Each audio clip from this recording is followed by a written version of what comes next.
Hey everyone, my name's Helmut Caruso. I'm new here on the Satellite of Love. Fresh meat. And these two jokers are my other halves, Tom Servo and Crow. They know who we are. Right, anyway, be sure to join us for my first experiment, Gamera versus VIRAS. Oh, virus, huh? Guess this is what Gamera gets for clicking on all those pop-up ads. Ooh, that's hard on the mantle. Oh. And here comes Gamera, coming up on the left side, trying to gain a lead on VIRAS here. Their nose to tentacle. Boy, what a riot, huh? Jonah's better, you know. Hey. Yes, it's Mystery Science Theater versus Gamera, round 2. The rematch begins with Gamera versus VIRAS, right here on Comedy Central. I mean, Branson Films. Well.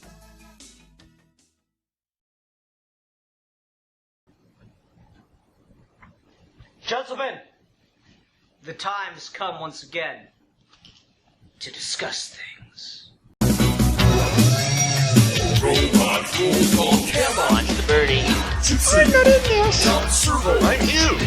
Oh, fight me. If you're wondering when this all takes place and other timeline facts, then repeat to yourself it's just a show. I should really just relax. For Mystery Science Theater 3000. Welcome to another episode of Geeky Gentlemen. I'm Sid Partu. Joining me today is... The real Manos. Indeed. And Manos has chosen our review topic for fan project reviews today. Manos, what are we talking about today? Oh man, we are doing something that is near and dear to my heart. We are doing a MST3K fan film or fan episode called MST3K versus Gamera Round 2, Episode 1, Gamera versus VIRAS. That is just a lovely title. Yes. I kind of love everything about that title. Yes. Yeah, so the idea of MST3K as a fan project is just immediately interesting to me because it initially started as such just a literal basement project kind of thing, you know? It did. Joel, I know all the history. Joel, after being in Hollywood for a while, got tired of it and went back to his home in Minnesota and started talking to some guys with a local TV station, and they decided to do it, and just they kit bashed the puppets like at the last minute the night before the first episode. They even told the puppeteers, like, okay, go to the table and pick a puppet. Like, literally, like it was all, like, you know, kind of like, you know, put together really, you know, on such a small basis. And that's one of the things I loved about it, even now, all the way up till the present with Netflix, is they still managed to keep this kind of like spirit alive on that, even with... Yeah, it's got this very homemade feel, even as it got more and more successful. Yeah, even on... Yeah, probably the effects have been never as... The effects are on Netflix the best they've ever been, but it still has a kind of homemade, cheapy feel to it, which is great. Yeah. So, yeah, the idea of doing it as a fan project is really interesting to me. I was kind of expecting it to be a one-off, but this looks like these guys are kind of going, you know, with some plans to kind of long-term, do several episodes at the very least. Correct. And full disclosure, I probably should say this before I really start talking about, is I've been invited to join in on episode 2 and do the voice of Cambot, which is extremely honorable to me. Like, no one has ever played Cambot. He's never had a voice, so it's kind of cool to give Cambot a voice in this. Yeah, that is a neat little fan opportunity to get more things involved, and obviously you've got some clout, I guess you could say, as the internet is concerned with MST3K. So it's a cool kind of thing to have. The opportunity to do. So, full disclosure for me, though, and I don't want to be negative, especially since obviously you're very excited about this. MST3K for me is one of those things where I liked it a lot given the brief things I'd seen of it. Like, I remember being in, like, middle school and staying up till 4 a.m. watching Comedy Central and just crying laughing at an episode of MST3K and the jokes they were making of the thing. But every time I've tried to go back to it, I just have not been able to recapture that same feel and have not been as into it ever again. Like, I tried watching some of the episodes when it came back on Netflix, and it just didn't do it for me. And so, unfortunately, you know, watching this, I was hoping that maybe, you know, through the eyes of the people making it, I'd be able to kind of get that experience again. And unfortunately, it just didn't land for me, but not in a way in which I thought that they were doing a bad job, just in the same way that I think this general premise of MST3K doesn't quite work for me anymore. And yeah, that's no one's fault. I mean, maybe yours, but I mean, it's no one's fault. You know, you kind of like get into something and then you grow out of it. Like, I can't, for an example, I can't go back and watch South Park anymore. Yeah. I can't watch 2 minutes of that anymore. And, you know, that's just how it is. For me, I've never had that problem. You know, I don't think I've stopped watching the show since I started in '92. And I often will, like, go to bed watching, like, the show. Like, that's kind of part of my ritual. It's kind of, you'll become part of my life. And let's see, same thing with Lindsay. Lindsay watches, like, the riff tracks and the MST3K channels on Pluto, like, all the time when she's, like, working and stuff like that, if she's not listening to podcasts. So yeah, this is kind of familiar territory, and that's one of the things that they were so successful at. So successful that they were able to maintain it when Mike took over. Halfway through the series, I think they've been able to achieve it with Jonah on Netflix, and I gotta say, with Helmet and his crew on this fan version of the show, I think have done a great job bringing that feeling, that homemade kind of, like, you know, chilling out with some friends, poking fun at a movie that you're watching. I think they've been able to do that kind of intimacy too, and that's a big part of the appeal for me. No, I can totally get that, and I did definitely get the feel for the reverence of the material and just the atmosphere that the show creates here. I was very impressed by the costuming, the set design, the puppeteering. I thought the comedy was pretty much dead in line with MST3K. From what I remember of it, a lot of the jokes, a lot of the riffs were pretty good. And, you know, just, God, the movie's so stupid. Let's also bring up the fact that they are doing an episode of Mystery Science Theater. They're just doing it themselves, and they go all the way with it, all the way to the. It looks like they found one of the kind of like public domain dubs of Gamera versus VIRAS, and yeah, it's a stupid movie. This is when Gamera really got full stupid. And what I love so much about being an MST3K fan is that this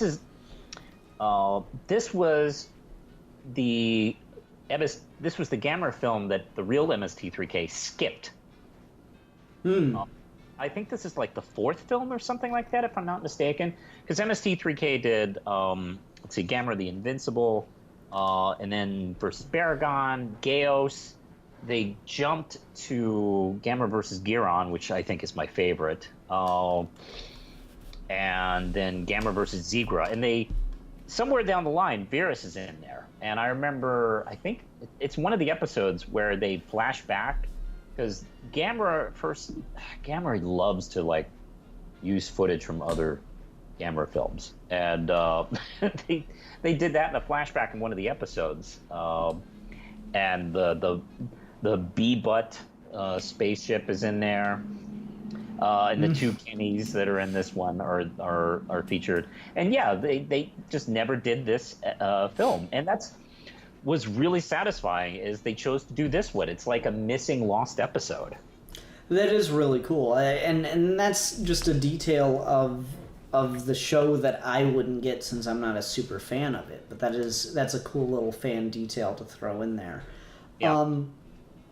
How did you feel the quality of the riffs were? Did you feel like it was maybe pre-written, or did you think it was maybe improv, or maybe a mix of both? No, it looks like I didn't actually talk to the creators about how they went about it, but I've watched it a few times, and it does feel like they went through the same process. By the way, Best Brains have been very open about how they produce an episode. So it's very easy as a fan to kind of take notes and apply them to like a fan project. So where they watch the movie a few times, take all the notes, figure out all the jokes, and then assign them.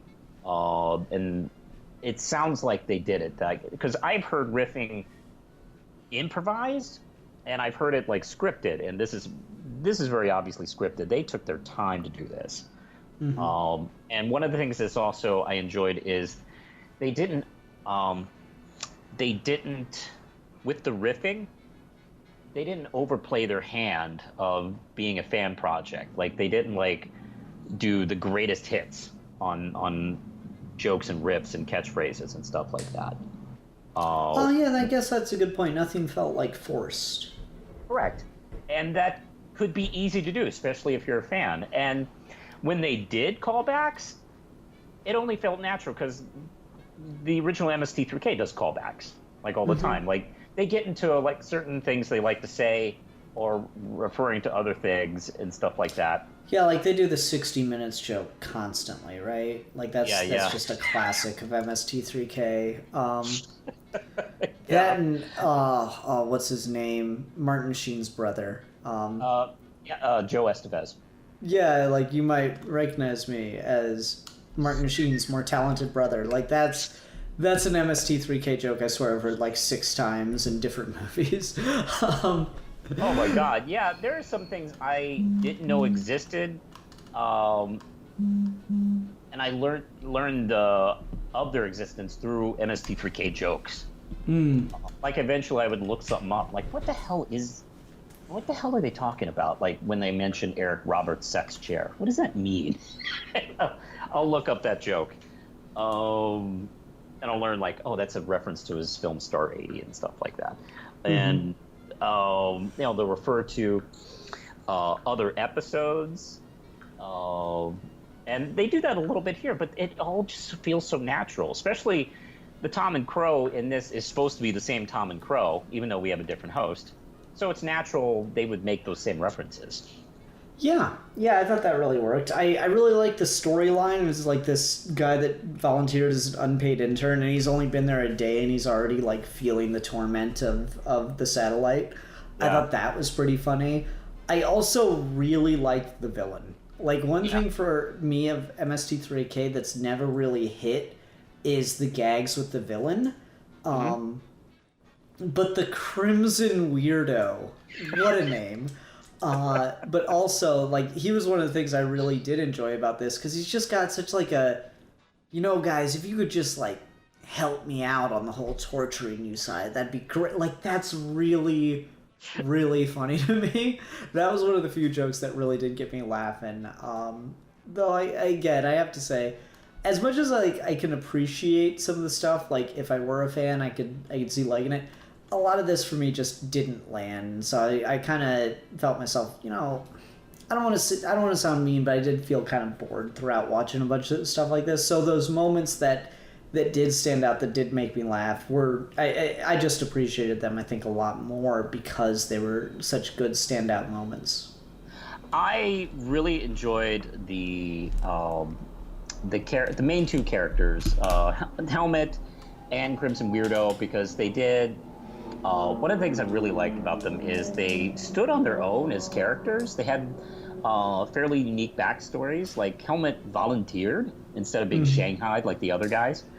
And Crimson Weirdo, like you mentioned, first off, that name is like unique. It's not like any of the other MST3K villains.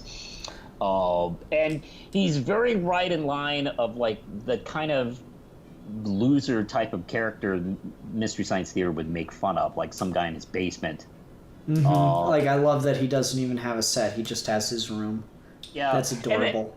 What's so cool about that is, like, when he first appears, and I go, oh man, that's too bad. Like, he's just in his room. And doesn't got a set like the others. And they worked it in. Like, no, he is operating from his room. You know, like a loser with his roommates knocking on the door, going, "Hey, we need you to do the dishes." Mm-hmm. Yep. So, yeah, I really enjoyed that. So yeah, I really they also went all the way.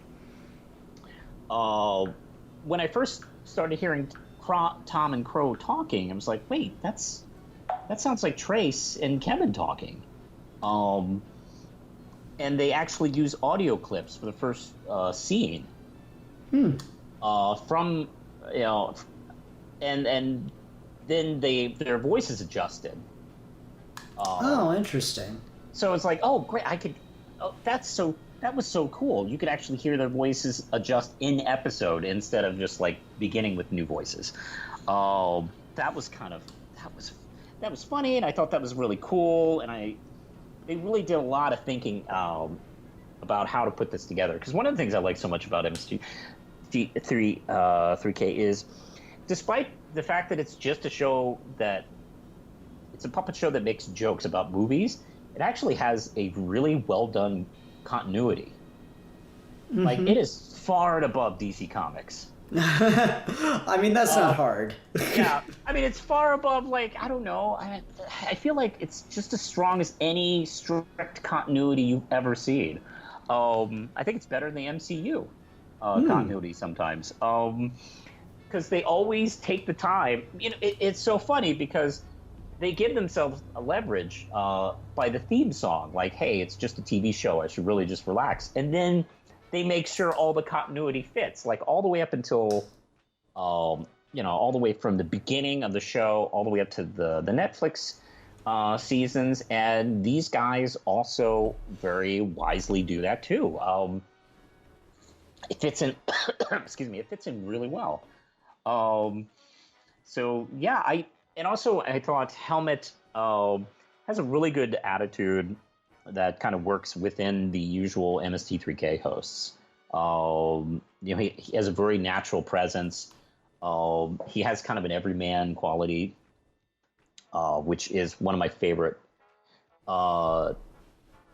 aspects of, like, probably Joel is probably my favorite host. And I like Jonah a lot. Very, and I love Mike too, but I mean, I don't know. Something about Joel's like laid back quality, I think, really always appealed to me, and he has a bit of that in his performance. So yeah, I know. Let's see. Do you want to talk a little bit about the movie? Yeah, sure. It is a really, really goofy ass movie, and like I like that. You know, it's one of those things where I'd suspect it was them editing it, but no, that's just the movie, or at least this dub of it. The moment where the kids like find, what's his name again? What's the bad guy's name? The VIRAS? squid, VIRAS. VIRAS, yeah, VIRAS. Yeah, like, so the moment they find him, it's like, oh, okay, so it's like another trapped alien, and they're gonna befriend it and let it go. And then that's the main villain. I'm like, what kind of weird ass plot twist was that? That's so dumb. It's like, oh, we'll come back for you later. It's like, no, kids, I'm going to kill you later. That's the thing I think, unfortunately, separates Gamera from Godzilla is a lot of Gamera's villains are goofy ass creatures.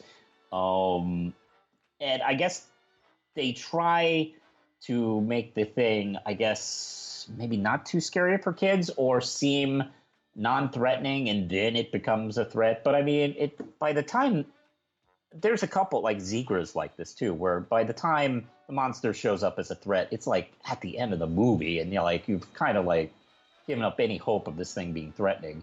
And this one does that too. Actually, the guys with the the glowing eyes is a cooler effect than anything else. And no, they don't do anything like that with the film. And that's one of the things I like so much about the movies is like, no, we give the movie a fair shake.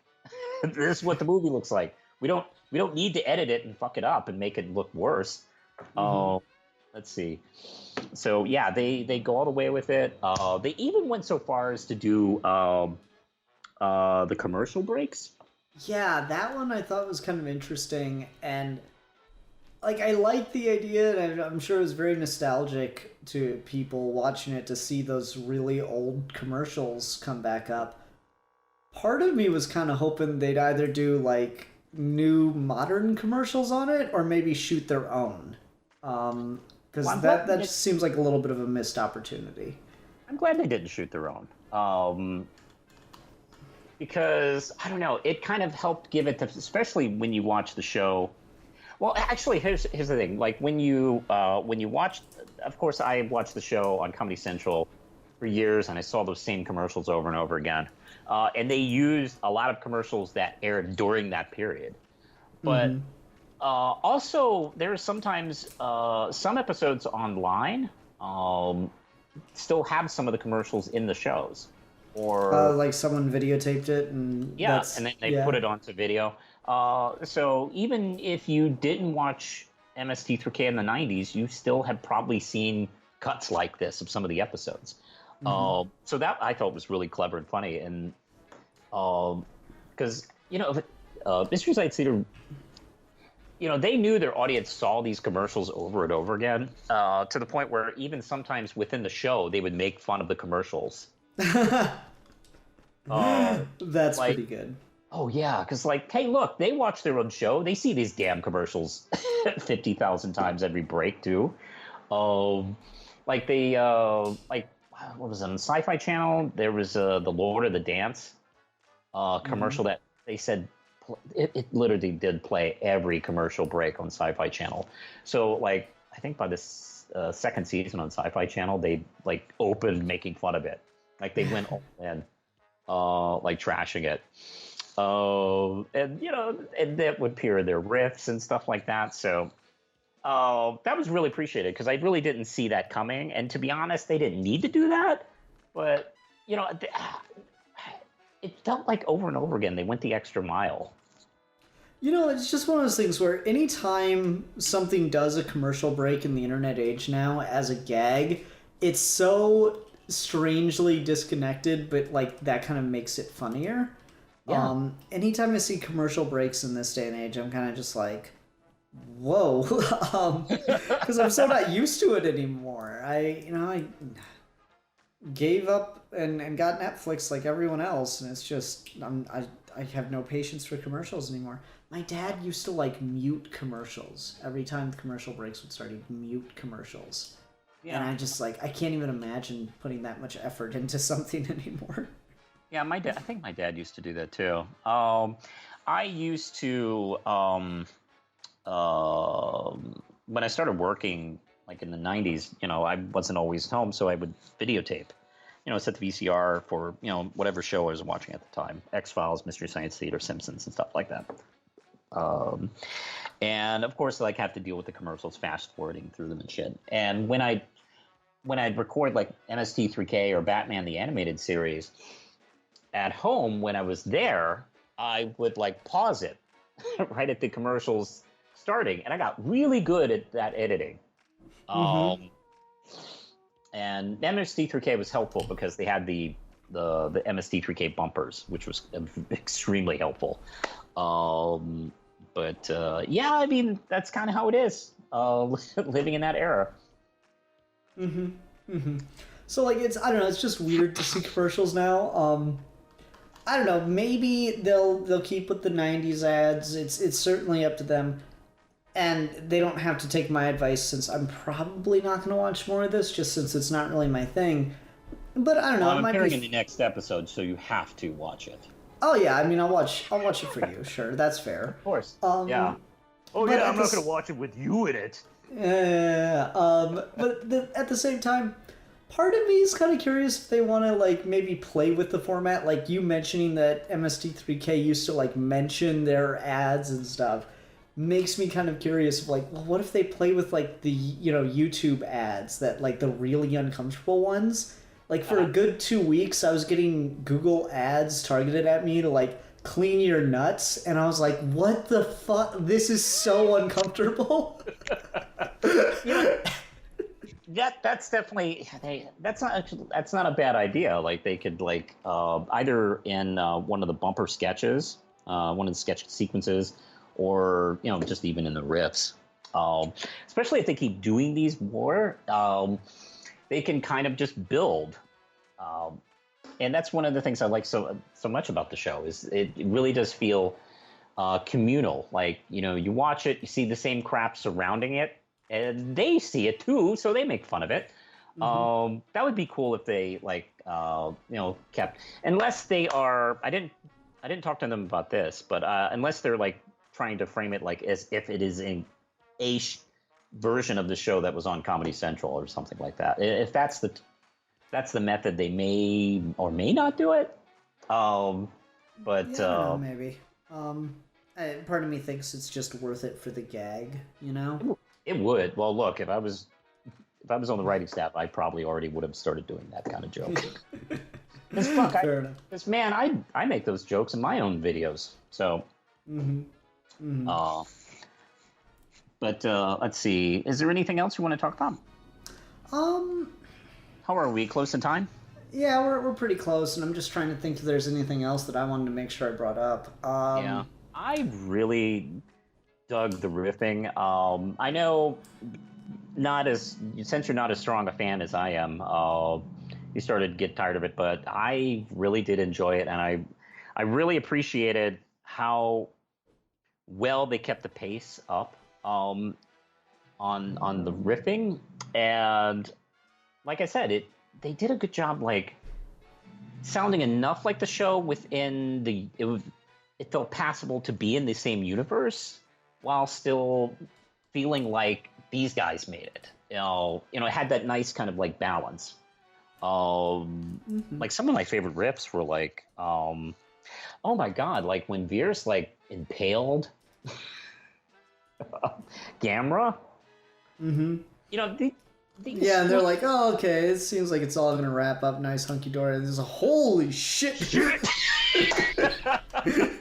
Oh, man, that was so funny. And they never did that on the old show. They never bleeped out anything. Oh, so that was really cool. And that was VIRAS, like, impales the fuck out of Godzilla in that. I'm not Gamera out of that shot. Like, he has a huge hole. Mm-hmm. Actually, I thought of something I kind of want to talk about here. Yes.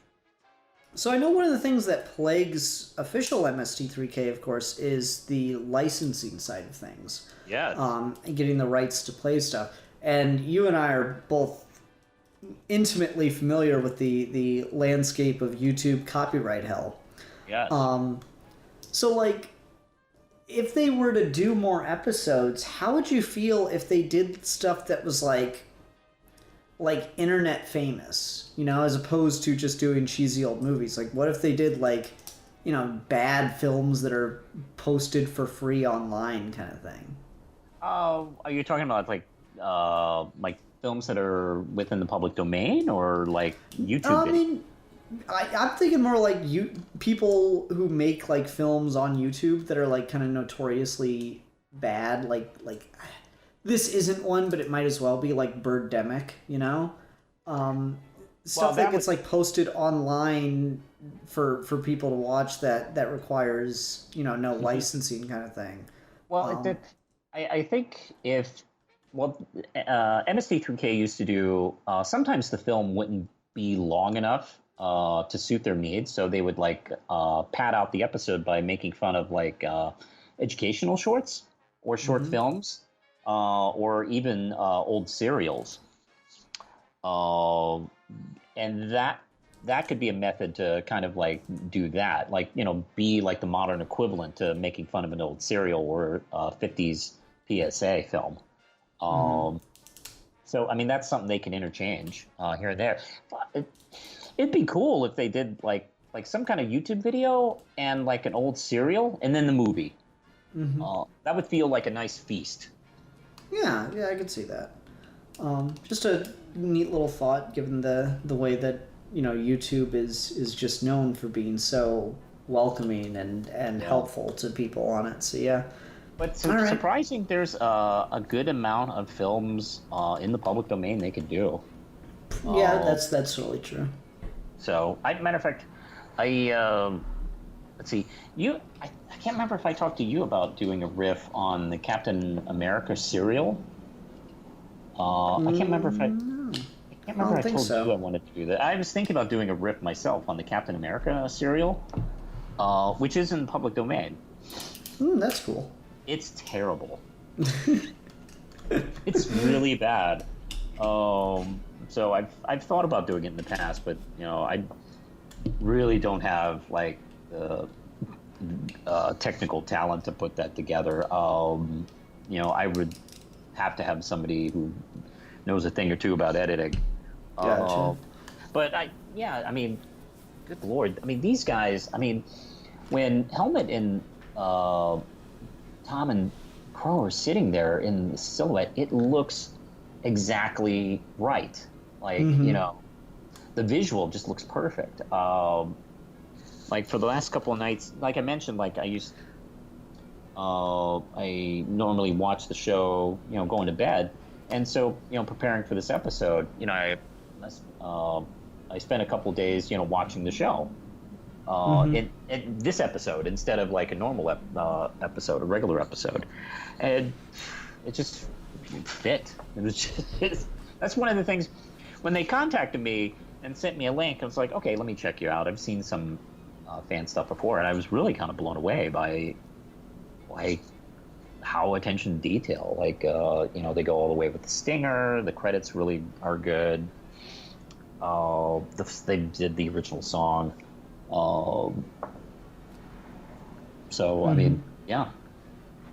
Yeah. I was pretty impressed with the effort behind it, even if it doesn't, hit out of the park for me personally. No. Do you want to go ahead and go into ratings then? Yeah, I think I liked it. So, I really enjoyed it.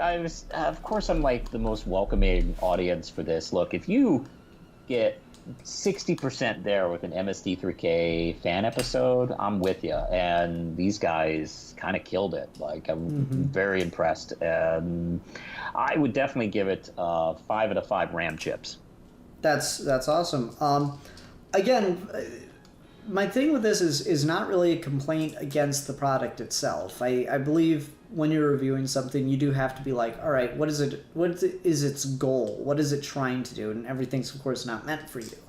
So even though this didn't work for me personally, I'm not taking a ton of points off for that because there's just so much else that's really hitting well here. So I'm going to give this 4 out of 5 Lost Boy Scout geniuses. Oh, man.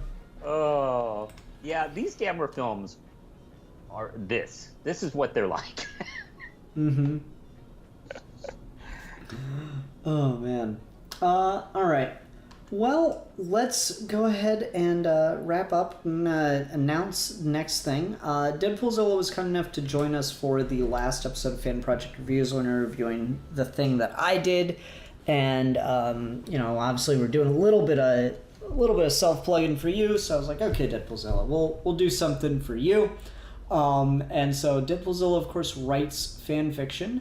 And so we're going to be talking about a couple chapters. I haven't quite decided the number of chapters we're going to be going through, but we're going to review a couple chapters of his fan fiction series that he's co-writing with someone called Infinityverse, I believe. He's mentioned this to me. I didn't know you were planning to do it. That's cool. Yeah, so it should be a good time. All right, everyone, join us there next time for our first fan fiction review. Until then, I'm the Philosopher. And I'm the Realist. And we are your geeky gentlemen. And we will be discussing things.